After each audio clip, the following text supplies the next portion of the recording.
Hello, dear students. Good evening. Welcome to BAJIRAO IAS Academy, the Hindu News Analysis. So today we have a few important articles to discuss, and we'll discuss all of those important news articles. And before discussing them, let's try to solve yesterday's practice question. So the question is with respect to Article 39B of the Indian Constitution. See, Article 39B of the Indian Constitution has been very frequently in news. So it is regularly in news that Article 39 Clause B of the Indian Constitution. Okay, so the options given here are, first option says that it mandates the provision of adequate means of livelihood for all citizens. Option B says that it directs the state to ensure equal pay for equal work for both men and women.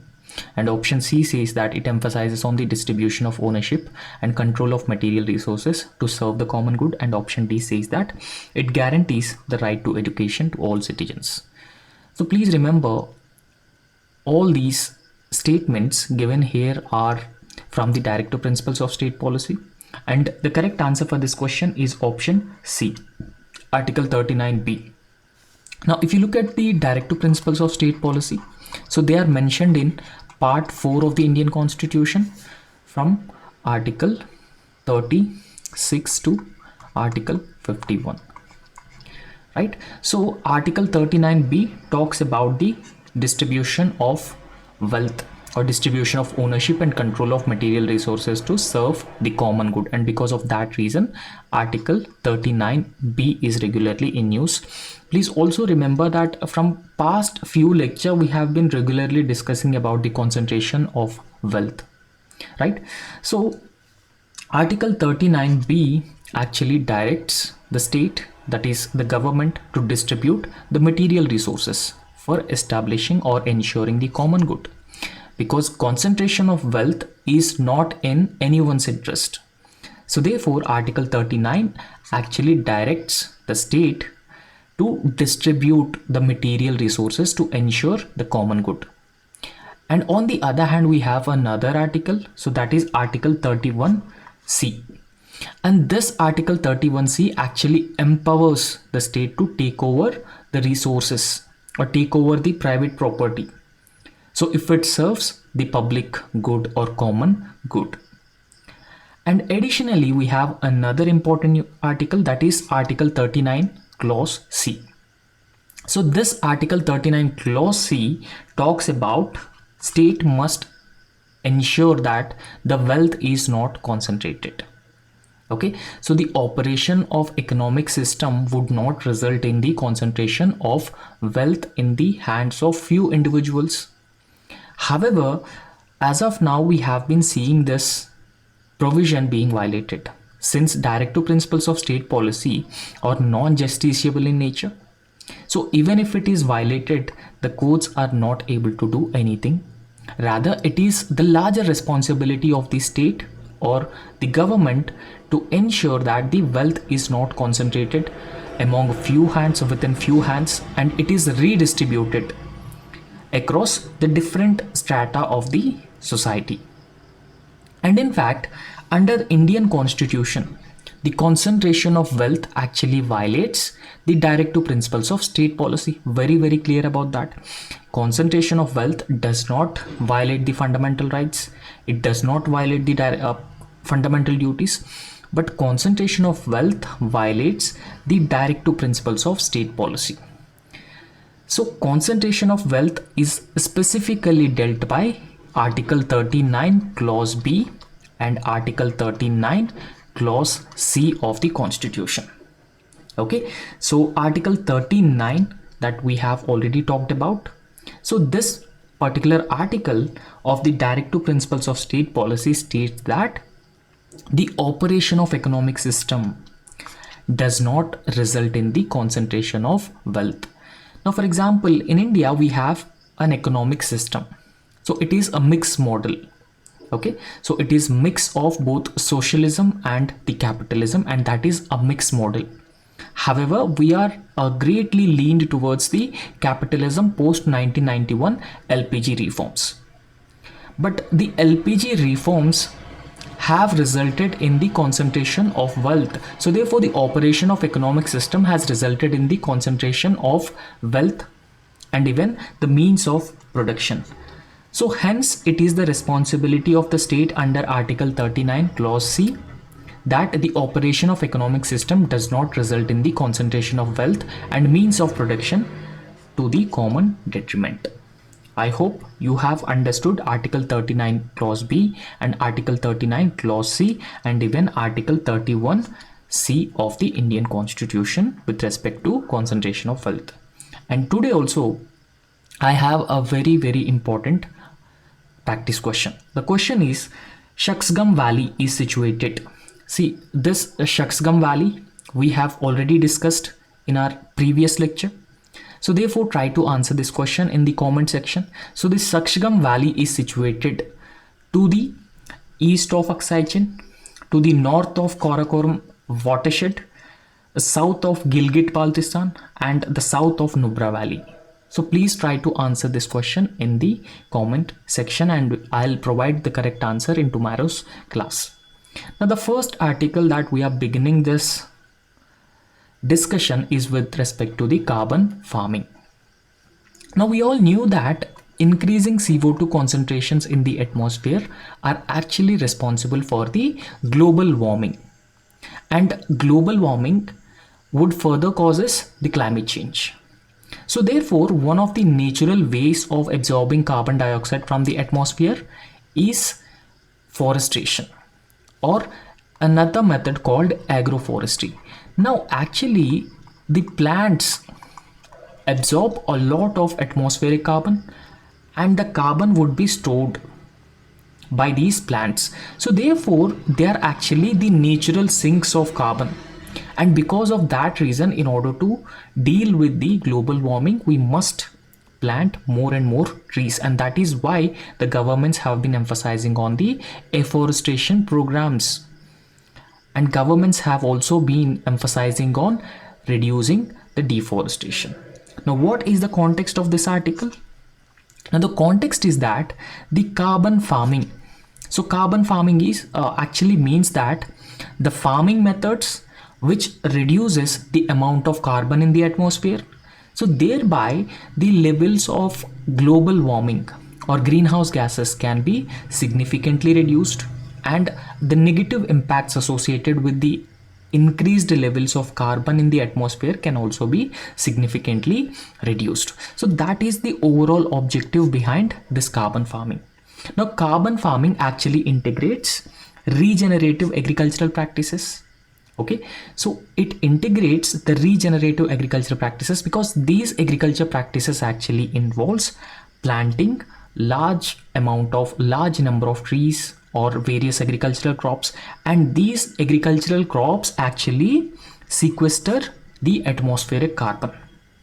Okay, so the carbon farming method also uses or results in large scale carbon sequestration. And in fact, the carbon farming as a method has gained a lot of attention in recent times because of the multiple benefits it holds. So one such benefit is of course addressing the climate change, because through carbon farming, when we are able to reduce the amount of greenhouse gases, especially the carbon in the atmosphere, so that will address the climate change. Secondly, it will also enhance the soil health, and third, it could increases the agricultural productivity of crops. So all these benefits have resulted in a widespread attention towards the carbon farming method. Now we'll understand what exactly is the significance of carbon farming, why everyone have been started emphasizing on carbon farming. Now carbon farming actually forms part of the conservation agriculture.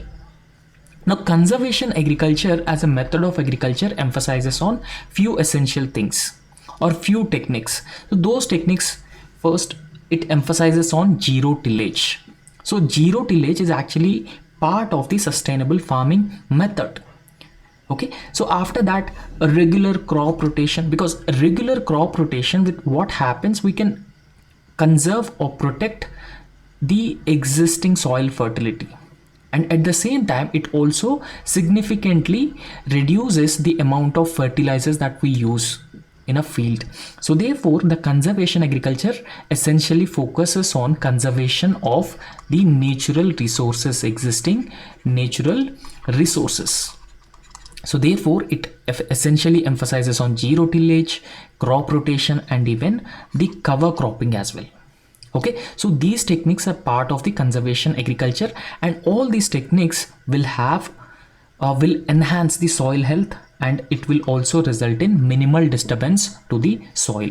Okay, so when we follow the conservative agriculture or conservation agriculture, now what are the benefits that we can reap from the conservation agriculture? First and foremost, it could significantly reduces the input costs of farmers, one advantage.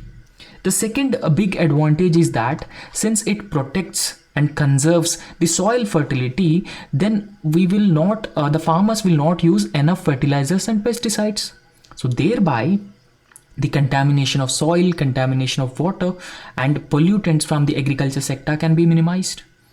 And at the same time, since it retains the soil fertility, the productivity of the crop increases, and even the incomes of the farmers will also significantly increases, and that is the benefit of conservation agriculture. And after that, the nutrient management, integrated nutrient management, is also part of the carbon farming, because the integrated nutrient management promotes soil fertility, and it will also reduce emissions using organic fertilizers and the compost or natural compost or vermicompost. Okay, so where we use waste as a fertilizer, so thereby reducing the need to use the chemical fertilizers. And another significant aspect of this carbon farming is agroecology. Okay, so agroecology actually encourages crop diversification. So we should not cultivate a single crop. Okay, because monocropping practices actually have negative consequences like disease spread or a high increased impact of pests on these crops. So therefore we must encourage crop diversification, and it is also promotes the intercropping, so that could further enhances the ecosystem resilience. And then we need to talk about the livestock management along with the carbon farming. So strategies like rational grazing, rotational grazing, waste management, they actually reduce methane emissions and also increases the overall carbon storage among these plants. And carbon storage, or using these crops as natural carbon sinks or to sequester atmospheric carbon, is the overall objective of the carbon farming. However, there are certain challenges we must address in this carbon farming method. Now, what are those challenges? So first and foremost challenge is the geographical variations. Okay, so the effectiveness of carbon farming, how effectively the atmospheric carbon is being absorbed by the plants or the crops, is actually depends on factors like the soil type where we practice agriculture, the availability of the water, and even the biodiversity of a given area. Now all these factors actually determine the carbon farming. And next, water scarcity is another major problem. Okay, so with respect to water scarcity, what happens? Hot and dry regions actually face a lot of challenges due to limited water resources availability. So they can hinder the plant growth and even the carbon sequestration as well, because when we don't have enough water, then we will not be able to cultivate crops. There will not be any intensive farming, and if there is no intensive farming, there is a less chance of observing the atmospheric carbon. So therefore water scarcity also hinders the capacity to observe atmospheric carbon by the carbon farming method. And next is that the financial assistance. So there is a lack of financial assistance.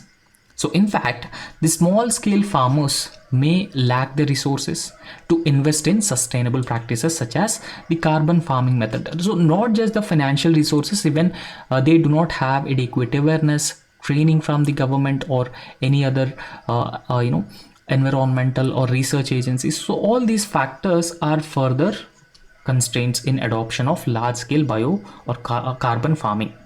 And in fact, farmers also have a limited awareness. So limited awareness among the farmers is another major challenge with respect to carbon farming. And another major challenge is that small or fragmented land holdings. Okay, so awareness about the carbon farming needs to be increased among the farmers and even the policymakers as well. So after that, there is an inadequate policy support and financial assistance being provided. Okay, so policies need to incentivize and support carbon farming adoption, and financial assistance are limited. Okay, so there are certain technological barriers also. So there is a need for appropriate technologies, and they are essential for the implementation of this carbon farming method. So next article is with respect to micro, small and medium enterprises, and this is also a very important news article. Okay, so IT clause creates hurdles for the MSME payments. Okay. So if you look at the micro, small and medium enterprises, they are considered as the backbone of Indian manufacturing, because MSMEs employ around 111 million people, and at the same time the MSMEs contribute around 33% of total exports, and MSMEs also have a share of around 30% of India's total GDP. So by this you can understand the importance of MSMEs in India. But the problem that the MSMEs have been facing is that the big corporate companies actually place orders to these MSMEs to procure any material from these MSMEs, but they are actually delaying payments. Okay, so in return of material which is being procured from the MSMEs, they are delaying the payments made to the MSMEs, and that is where the problem comes. However, in recent budget of 23-24, the finance ministry or the union government has said that 45 days. So within 45 days, these big corporates have to pay the payments to MSMEs. And in fact, this particular clause of 45 days has resulted in a lot of problems for the MSMEs. Now we'll try to understand this.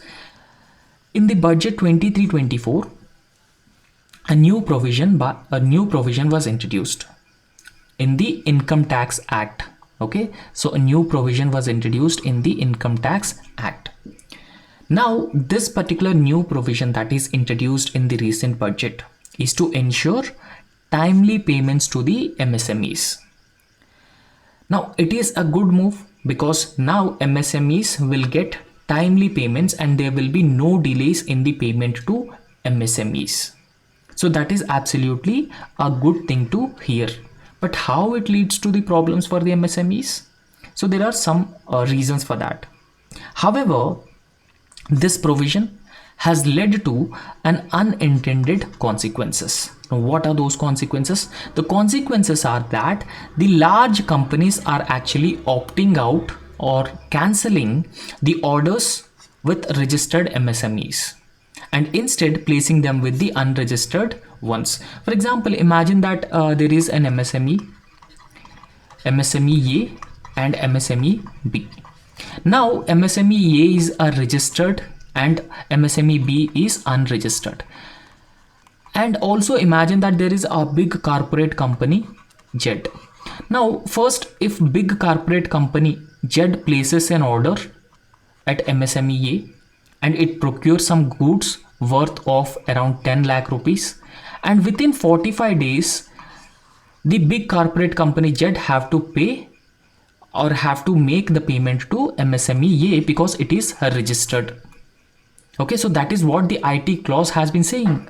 But on the other hand, if Z places an order to unregistered MSME B, then there is no need to pay them the payments within the 45 days.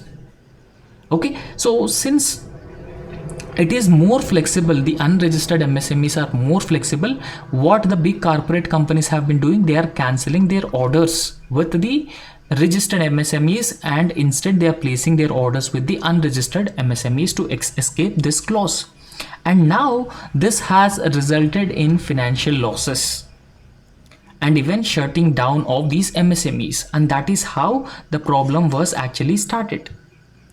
And this has raised concerns among several micro, small and medium enterprises associations, and they actually prompted the Union MSME Ministry to seek solutions from the industry stakeholders. Now, so what was the impact on micro, small and medium enterprises? See, this new provision that was introduced in the 23-24 budget actually aimed at securing timely payments for the MSMEs. So it is very good that it will secure timely payments. However, it has also created a lot of challenges for both MSMEs and even the large corporations also. Okay, so because now large corporate companies have to pay or have to make payments within 45 days, and MSMEs which are registered with the government, they are actually losing their orders because of this particular clause. Earlier they used to receive a lot of orders. If it is a registered MSMEs, now they are losing their orders.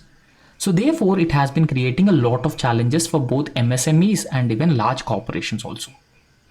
Okay, so order cancellation is the major problem that the MSMEs have been facing, because a lot of MSMEs have already reported that their orders are being cancelled. And in fact, there was also a lot of pressure to cancel orders, especially with respect to the MSMEs which are registered. And now the registered MSMEs are competing with the unregistered MSMEs, because now unregistered MSMEs have been getting more orders from these big corporates.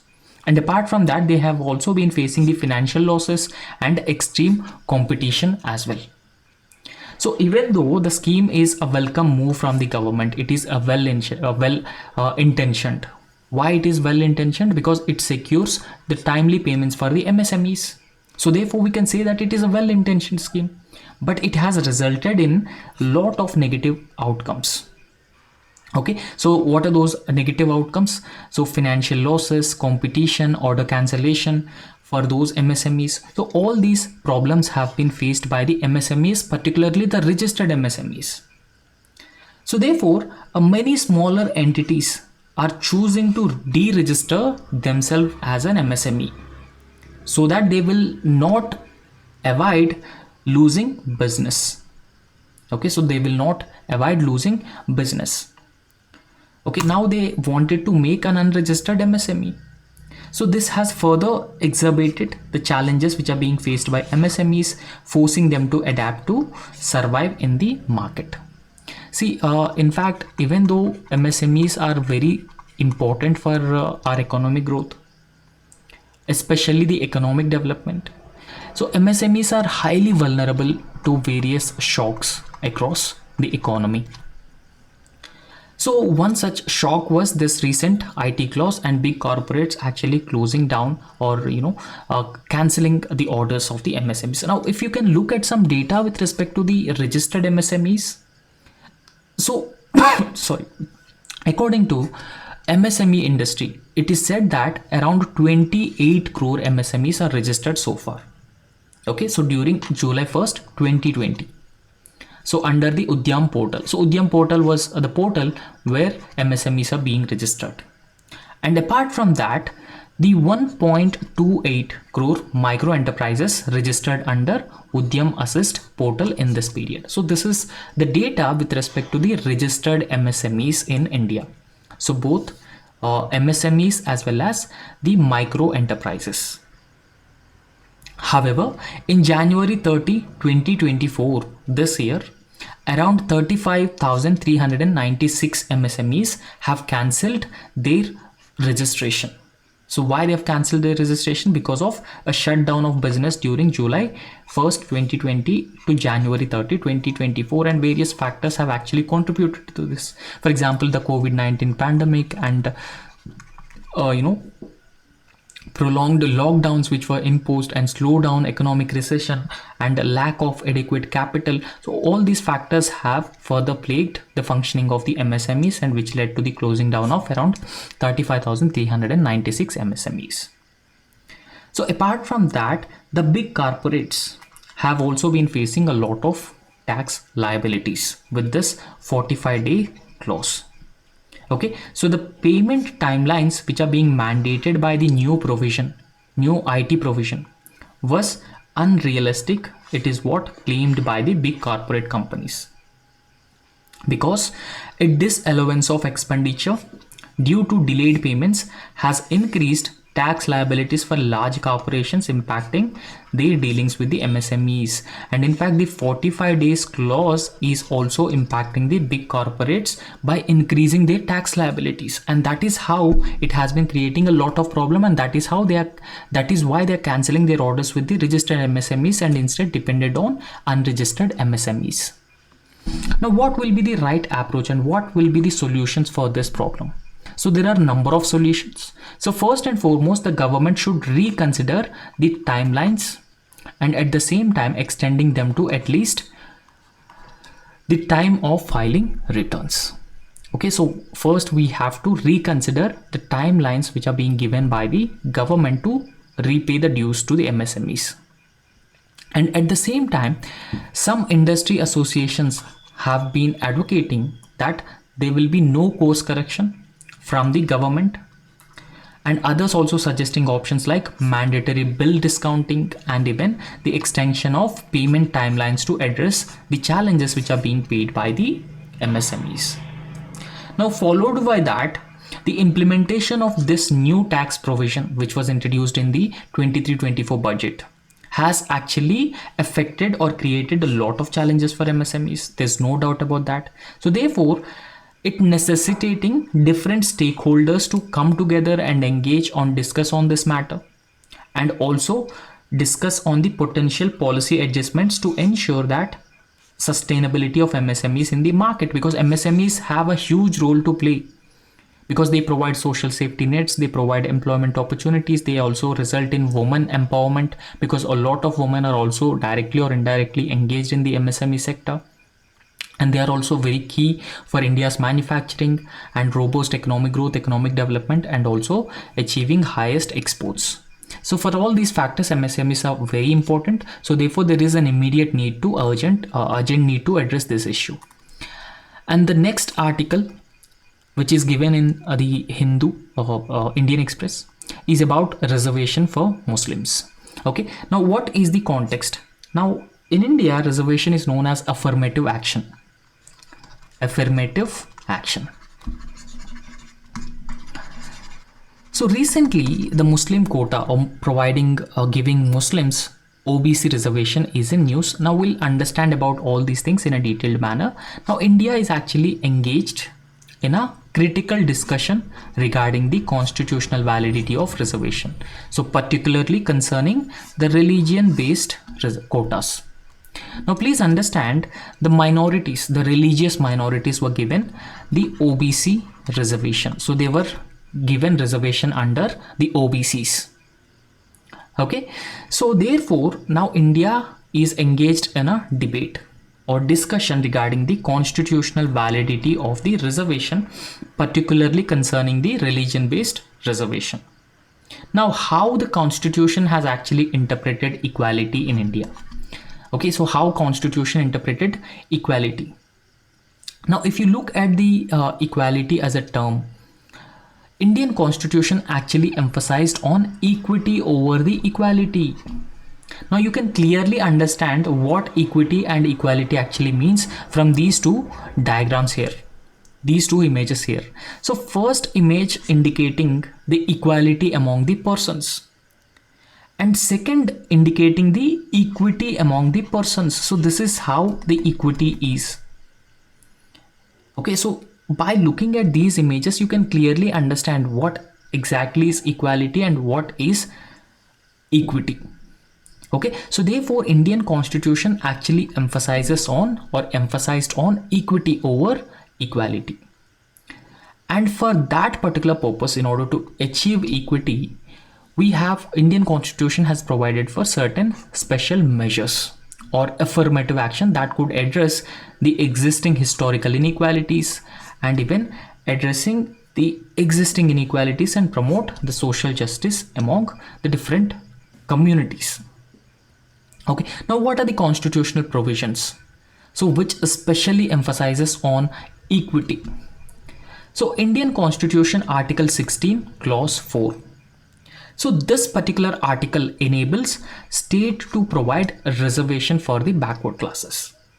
Okay, so this emphasizes state must provide reservations for the backward classes who are not adequately represented in the government services. Because now if you look at different castes and the historical injustice which is being done to those castes, it is very important that the government must provide or must show the positive discrimination towards the weaker sections, towards the disadvantaged sections of the society. So for that particular purpose, Article 16 Clause 4 is actually included in the Indian Constitution that provide reservations for the backward classes. And in fact, the first Constitutional Amendment Act in 1951 also introduced another very important article, that is Article 15 Clause 4. Now this particular article allowed special provisions for socially, educationally backward classes, SCs and STs. Okay, so Article 16.4 and Article 15.4. And followed by that there is another article, that is Article 15 of the Indian Constitution. So this article actually prohibits the discrimination based on religion, caste, sex or place of birth. Right now there were amendments to Article 15 and even Article 16 so that the state would ensure equity through affirmative action.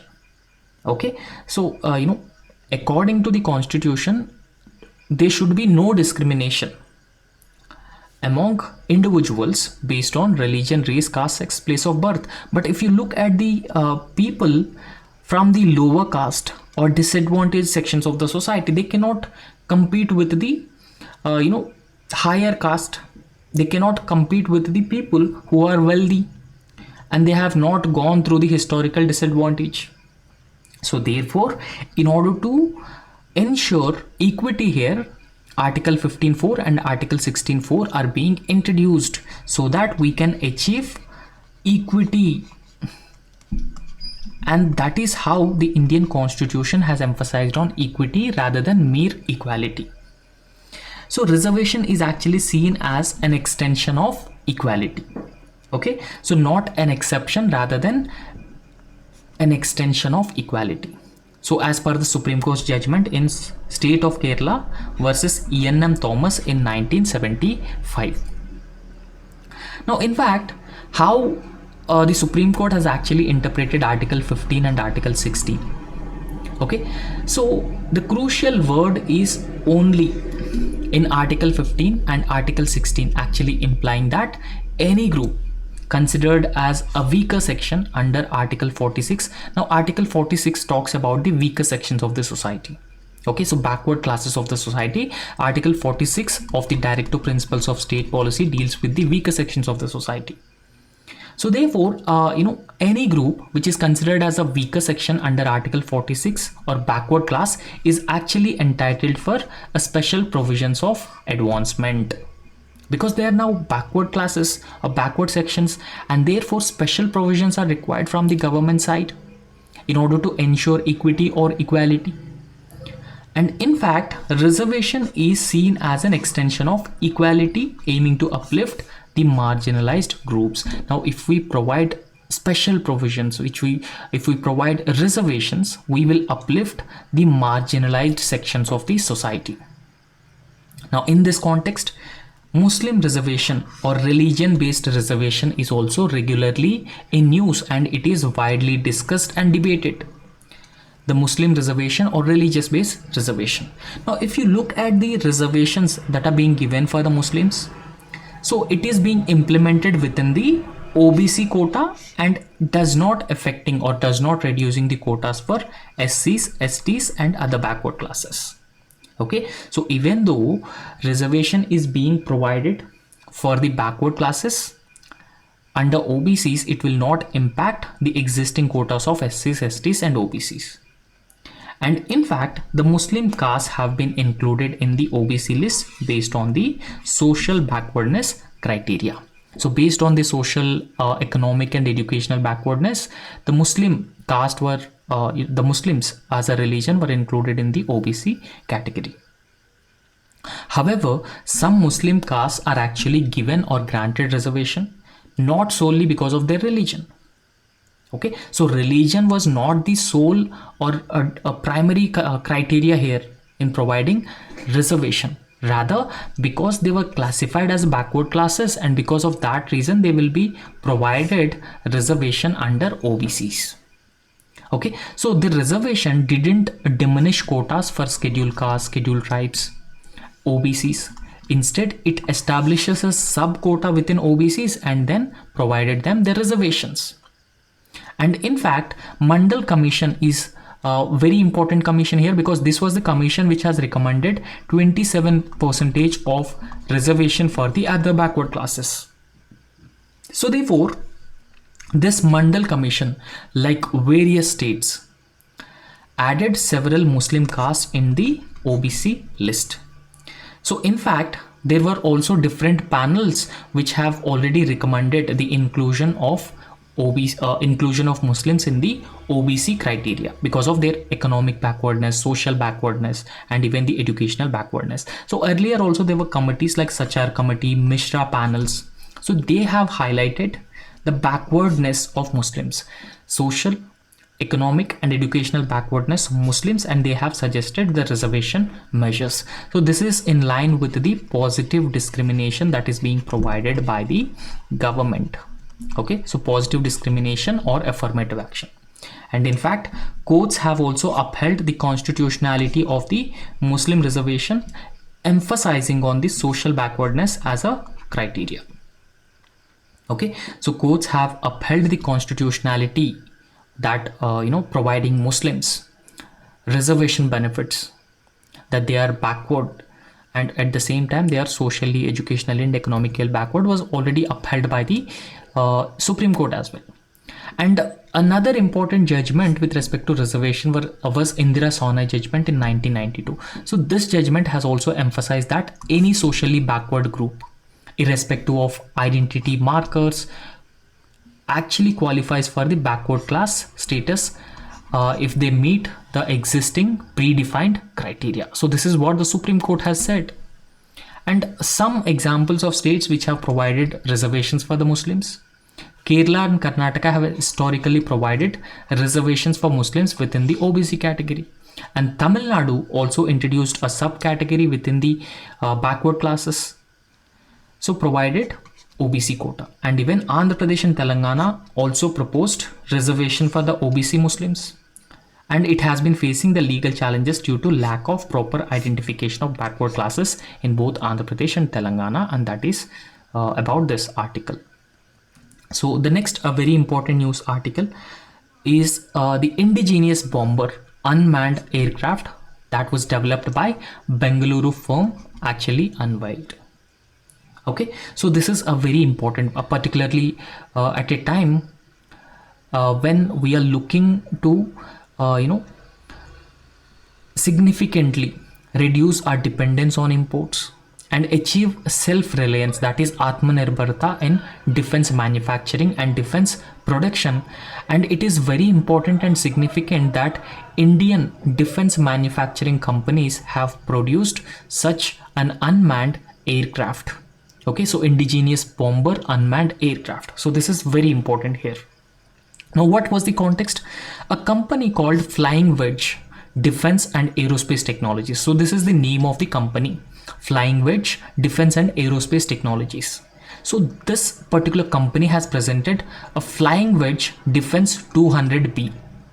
Okay, so Flying Wedge Defense 200B is actually an indigenous military grade bomber unmanned aerial vehicle. Now we'll understand what are the features of this particular FWD 200. Flying Wedge Defense 200B is this is India's first indigenous bomber unmanned aircraft, and it is being built with state-of-the-art technology, and it is manufactured fully in India. So this is FWD 200B.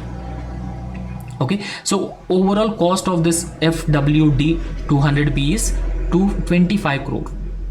Okay, so however, its counterpart, that is US Predator, costs 250 crore. Now if you look at if you compare the cost of India's FWD 200B and US Predator, so there is a significant difference between these two. So the payload capacity of this particular FWD 200B bomber, it is just 100 kilograms. So the bomber plane is categorized as medium altitude, long endurance unmanned combat aerial vehicle, and it is known for its precise airstrikes. And secondly, the unmanned aerial system is actually equipped with a missile-like weaponry and even the optional surveillance payloads. So therefore, it enhances all these features, actually enhances the combat capabilities of this FWD 200 bomber. Now, so in fact, if you look at the maximum takeoff weight of this FWD 200B, so it is 498 kg, and FWD 200B has 200 km ground control station range. So after that, its overall speed is, or maximum speed is 200 knots or 370 km per hour, and it can be it can fly up to 12 to 20 hours. Okay, now we'll try to understand briefly about this Flying Wedge Defense and Aerospace Technologies as a company. It was incorporated in 2022, and what was its basic objective? So the objective or aim of this company is to reduce India's reliance on costly bomber unmanned aerial vehicles imports. Secondly, boost Make in India initiative. And third, position India as a global drone manufacturing and technology hub, at the same time enhancing the national security. So all these are the aims of the Flying Wedge Defense and Aerospace Technologies. And after that, it has also secured Directorate General Civil Aviation type certification for the indigenous unmanned vehicle technology. Okay, so this is all briefly about the Flying Wedge Defense and Aerospace Technologies, and the next article is with respect to tactical weapons. Now, in fact, Russian foreign, the Defense Ministry recently announced that it would be holding drills involving the tactical nuclear weapons. Okay, so we'll understand what exactly are these tactical weapons. So these tactical nuclear weapons are intended for use against troops. Okay, now the tactical weapons are also nuclear weapons, but a very small scale nuclear weapons, and those small scale nuclear weapons can also be used against forces in the battlefield. But these tactical nuclear weapons are less potent and can have a yield. Okay, so when they explode, they can have a yield of approximately 1 kiloton.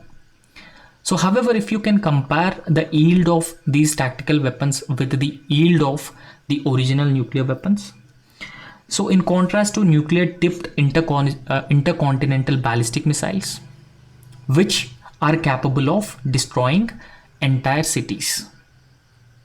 Okay, so if I can give you one example on this, during World War II, we all knew that US attacked Japan with a nuclear bomb.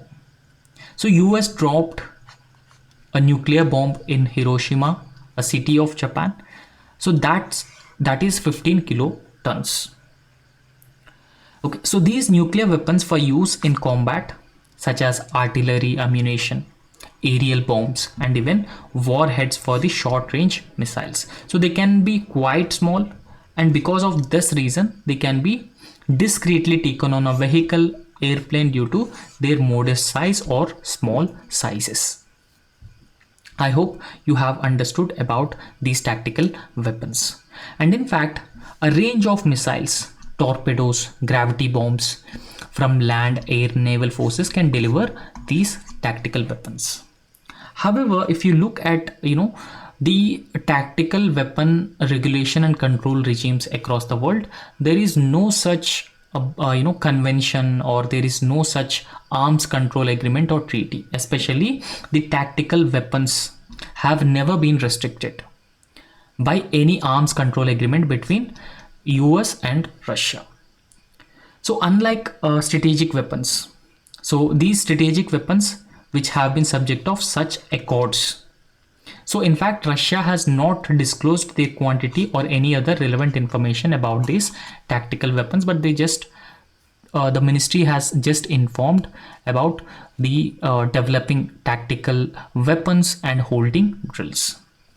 Okay, so that's all for today. I hope you have understood all those important articles in a very detailed manner. And thank you so much. Please subscribe to our YouTube channel and also hit the like button. Thank you.